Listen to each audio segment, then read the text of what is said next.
going? It's Cali Hiker. Today we're going to be doing one of my favorite hikes in Yosemite. It's going to be Gaylor Lakes. And you can see we're in the parking lot right here, but this is actually not the parking lot that you start from. This is just basically the overflow parking lot. This right here is Highway 120 going east. And about a quarter mile, there's the Tioga Pass Entrance to Yosemite. And the parking lot that is actually the trailhead is the one directly on the right when you enter Yosemite from Tioga Pass east. And just real quick, this is actually the beginning of the trail. If you need an actual landmark, this interesting looking tree is probably the best landmark to give. Okay everyone, she's still making her way up. Started way down there, kind of where that meadow is, way down there, and now, I don't know, climbed 150, 200 feet, I don't know. Still got to get all the way to the top of that ridge though. So we still got a ways to go. We're not even halfway there. We're a little bit higher now. We are definitely near the top. I believe it flattens out right up ahead. I believe that right there is actually Gaylor Peak. Although, when I was up here 6 years ago, I could have sworn it was more pointy at the top. Must have been mistaken. But you can see, basically most of this rock is actually not granite that we're next to right now. Like this stuff right here is not granite, but then, I don't even know if that's granite. There is granite sprinkled in here, but the geology is definitely changing.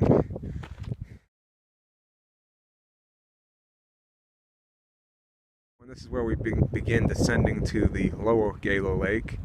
The upper Gaylor Lake is actually on the other side of Gaylor Peak. We're gonna go over there. If you look real close, you can actually see the trail follows lower Gaylor Lake shoreline, and then where that creek is, right about there, it follows the creek up until it gets to Gaylor Lakes. The actual mining town, though, is on the side of this. Dana Village is right about there on the side of that hill over there. So anyway, doesn't look like there's many people here today. We're gonna go down there and check it out.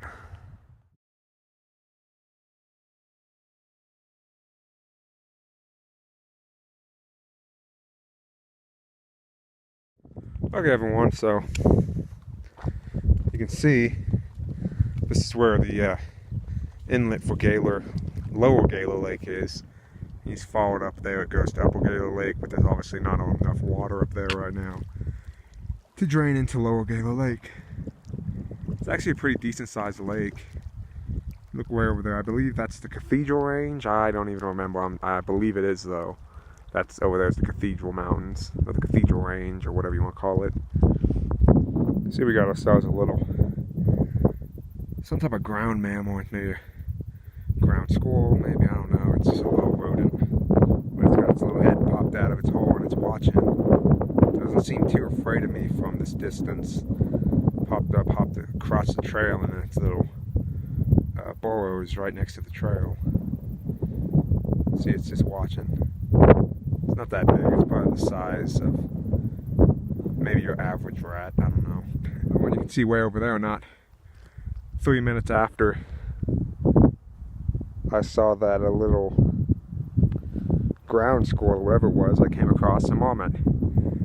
And I actually didn't see it until it took off running, but those things are probably the size of maybe a small cat, you know.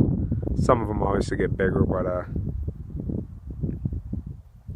usually as long as they haven't been fed by people, they don't mind people being too close. But I'm about 40 feet from it right now, so it doesn't seem like it really cares about me that much. Anyway, we're going to continue up the path, see what else we can see.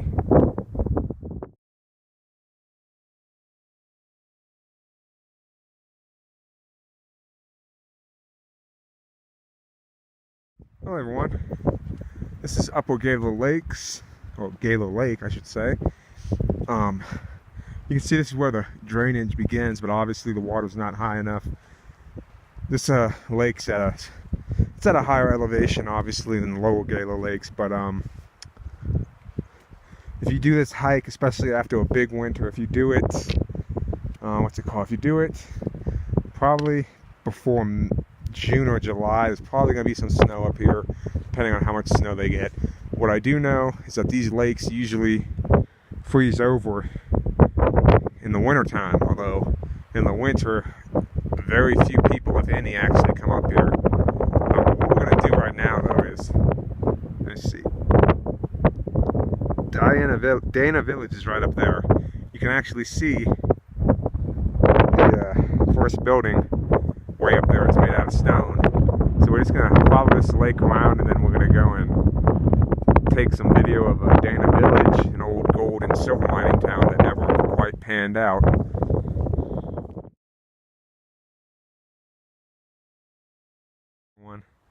So we're making our way up from Upper Gaylor Lakes now to the town, well, ghost town of Dana Village. If you look right up there, there is the first building we're going to encounter. Almost there, we're going to continue. Well, we finally made it. Made it to the first building that remains of Dana Village. There's a couple more. I'll see if I can show you if they're still standing. Haven't been up here in about 6 years, but doesn't look like a whole lot has changed. Maybe it's collapsed a little bit more. But you can see a lot of the original wood is still up here. Yosemite actually wrapped it at one point with cables to try and keep it from collapsing. And it looks like they might have used some cement too. But it's slowly falling to the ground. Either that or people knocked it over. Hopefully not that. See if we can get a good look on the inside of it. Can't remember what they said this was though. Might have just been like a little shack though. This is the doorway. You can see a lot of the original wood still down here. They got obviously the modern cables. Plank going across here. Gotta be careful not to step on any nails or anything. This might not be an original nail, but there's a nail right there. You can see the fireplace. Fireplace is pretty much still standing.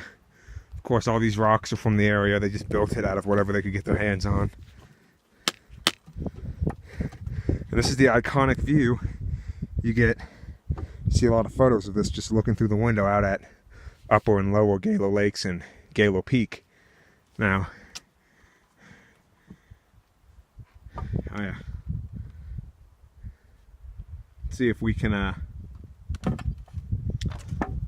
see anything else. You look over here, you see how fragile this building is. Just look right there. If that rock right there gives way, this whole section's just going to collapse. NPS obviously can't afford to really maintain this or rebuild it. They're basically just slowly letting the environment take it back. But anyway, we'll continue on.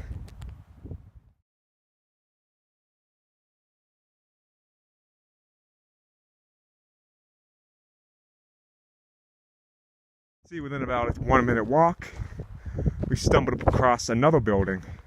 This building seems to be in much worse shape than the first cabin. You can see it doesn't look like national parks have done much to stabilize. I think they're just going to let this one collapse. It's way too far gone really to save it, but you can see the walls here, and you can actually see there's some metal, some old iron way over here. There's actually some wood that was original to this building that's still here. This is the fireplace, obviously, way over here. Some more wood. You can see it's just some old iron for whatever they were using it for, whatever it was. Look over there, you can see another building. There's another little thing over there. That's not a building, though. I gotta go check that out to see what it might be. Haven't been up here in about over 6 years. It's been a while. But last time I was up here, I didn't explore much because I was with a group, so I had to keep moving. But you can see I don't think this building's gotten any worse than it already was. But let's go see if we can see anything else.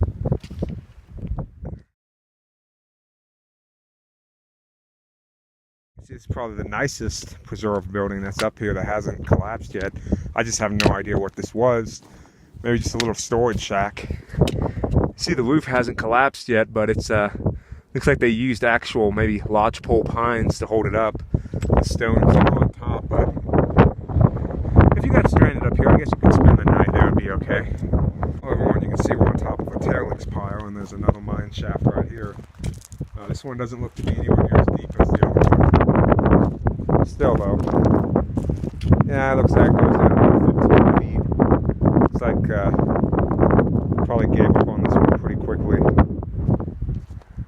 See, though, we're getting a great view of the eastern Sierra Nevada mountains, and it's possible that there's even more mine shafts in that direction. Not sure how far along we go. See if we see anything else. I'm sure there could be more buildings farther out here. One's pretty windy. Not sure. I don't even think it might be an alpine lake, but you can see it's dried up pretty well. It's not crystal blue, so it's kind of murky. But anyway, this is kind of, like I said before, you look that way, that is the eastern Sierra Nevada mountains. Matter of fact, yeah, if we climbed this ridge right in front of us, we might actually be able to see Mono Lake from here. But you can see most of the, I haven't found anything since there. That's where like the mine shaft and the buildings were. There's followed this little rock cliff. There's a mine shaft over there. There's really no trail over here. I mean, you know, you're kind of just off trail if you come over here and look around. If you wanted to, you could probably pretty easily get to the top of these peaks. But I'm going to do a little bit more exploring in this area and then head on back to Tioga Pass and get out of here for the day. Okay, so you can't quite see Mono Lake. It's on the other side of those mountains. What you can see, though, is Tioga Lake. We're probably just outside of Yosemite right now. Inyo National Forest is this area over here. But when I got to the top of this, outcropping, guess what I saw? If you look way over there, that discolored rock is more than likely a mining tailing pile. So it means that they were mining in that area, and there's probably a mine shaft or something over there. I might walk over there a little bit, see, but I'm probably not going to walk over there.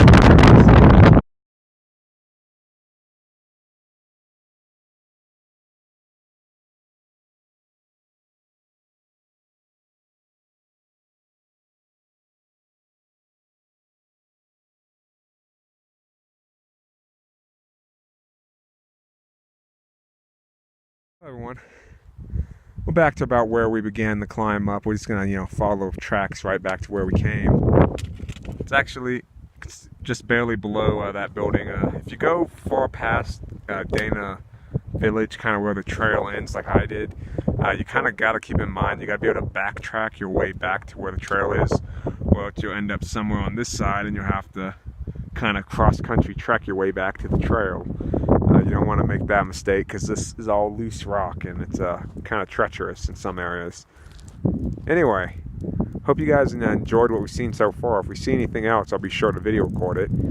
But other than that, we're just going to make our way back up that little saddle and then back to the vehicle.